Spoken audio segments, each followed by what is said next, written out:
Hello everyone, welcome to channel. Here we will discuss canonical transformation.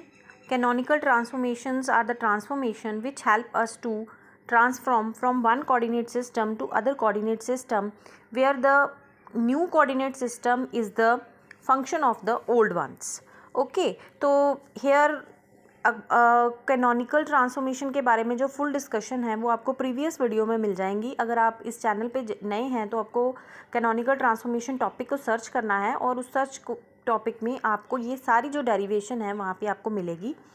If you are familiar about canonical transformation then canonical transformation से Legendre transformation के बारे में हम बात करते हैं. This is the mathematical technique which is used to change the basis from one set to another set of the coordinate. Now if fxy is a function of two variable xy, then the differential of this function is, इस function का क्या जो है वो differential आता है df is equal to curly by curly f x d x plus curly F by curly y d y. और d मतलब अब हम ये जो करली एफ बाय करली एक्स है इसको यू लिख सकते हैं और curly F by curly y को वी लिख सकते हैं. U is curly F by curly x और v is curly F by curly y. Now we want to change the basis from x y to u v. Here u is the independent variable and x is the dependent variable and f dash is equal to f minus u x. यहाँ पे हमने f dash को एक you और Y का एक function माना है such that f dash is equal to f minus u x and d f is equal to d f minus u d x minus x t u. So substituting for d f मतलब अब हम ये D F की value यहाँ से उठाएंगे और इधर सब्स्टिट्यूट करेंगे तो हमारे पास जो है यू डी एक्स दोनों तरफ से कट जाएगा.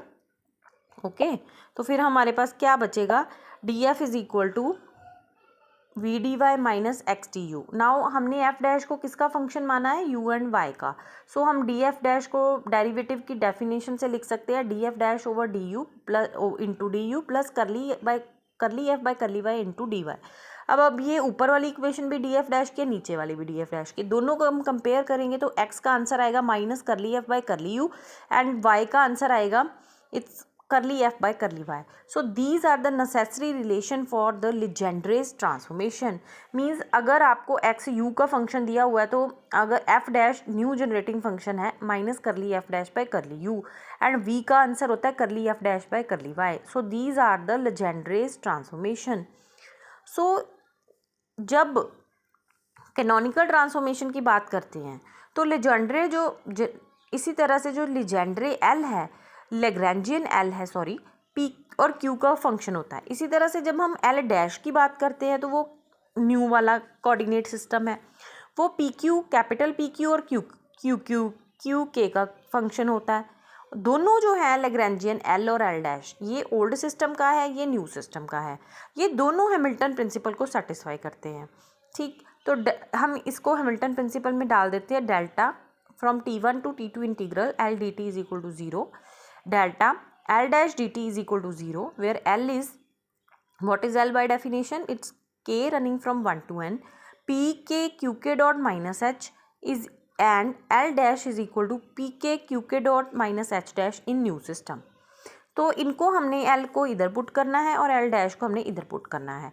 तो पुट करने पे हमारी ये इक्वेशन नंबर 12 और 13 जो है वो बन जाती है. अब हमने 13 को 12 में से सब्ट्रैक्ट कर दिया तो ये जो फंक्शन है डी टी इसका आंसर ज़ीरो आ रहा है. तो डी टी का ज़ीरो आंसर आता है, इसका मतलब ये कांस्टेंट फंक्शन है d f by d t where f is an arbitrary function. तो इसकी जगह पे हम d f by d t भी लिख सकते हैं where what is d f by d t, it is l minus l dash. So l की वैल्यू भी ये लिखी, एल डैश की वैल्यू ये लिखी. तो हम ये कह सकते हैं कि अगर एफ एक जनरेटिंग फंक्शन है और हम क्या कर सकते हैं, this is the meaning that equation number 16, ये 16A है, ये 16B है और ये जो पूरी इक्वेशन 16 है ये फंक्शन हो गई पुराने वेरिएबल पी के क्यू के टी का, सेकंड फंक्शन हो गई पी के क्यू के टी का. सो इस तरह से अगर इसके 2n और इसके 2n और साथ में t एक 1 वो हो गया तो 4n + 1 वेरिएबल्स हो गए. तो हम क्या कर सकते हैं, अगर हमें 2n + 1 वेरिएबल पता है और t पता है, t को हम कांस्टेंट ले लेते हैं तो हम अगले 2n + 1 जो है वो निकाल सकते हैं. तो इस तरह से हमारे पास बेटा 4 जो है वो बनते हैं कॉम्बिनेशंस F1 जनरेटिंग फंक्शन के. F1 is equal to QK capital QKT, F2 is equal to QK PKT, F3 is equal to PK QKT and F4 is equal to PK capital PK and T। ठीक है, तो ये चार तरह के बनते हैं। पहला फंक्शन बनता है जिसमें आपके पास पोजीशन कोऑर्डिनेट होंगे, F1 जनरेटिंग फंक्शन होगा, स्मॉल q न्यू वाला पोजीशन और साथ में टाइम। नेक्स्ट होगा स्मॉल q न्यू वाला momentum and T। Third is small p old momenta new position and time. Fourth one is old momentum new momentum and time. तो ये जो ऊपर हमने ये सारी डेरिवेशन करनी है उससे हमें ये वैल्यू आ जाएगी। अगर आपको छोटा पोजीशन और न्यू पोजीशन दिया तो आप नया मोमेंटम और पुराना मोमेंटम कैसे निकाल सकते हो। तो ये जो सारी डेरिवेशन है, ये जैसे केस 1 है, केस 1 को मैं सॉल्व करती हूँ कि अब मेरा जो जनरेटिंग फंक्शन है इसमें हमारे छोटे क्यू और कैपिटल क्यू हैं और इसको मैं ऐसे इंटीग्रल की फॉर्म में लिख के वही L माइनस एल डैश करूँगी, ज़ीरो करूँगी, वहाँ से मैं इक्वेशंस को कंपेयर करके ये देखिए यहाँ से curly F by curly Q is equal to P के minus curly F by curly Q के आ रहा है।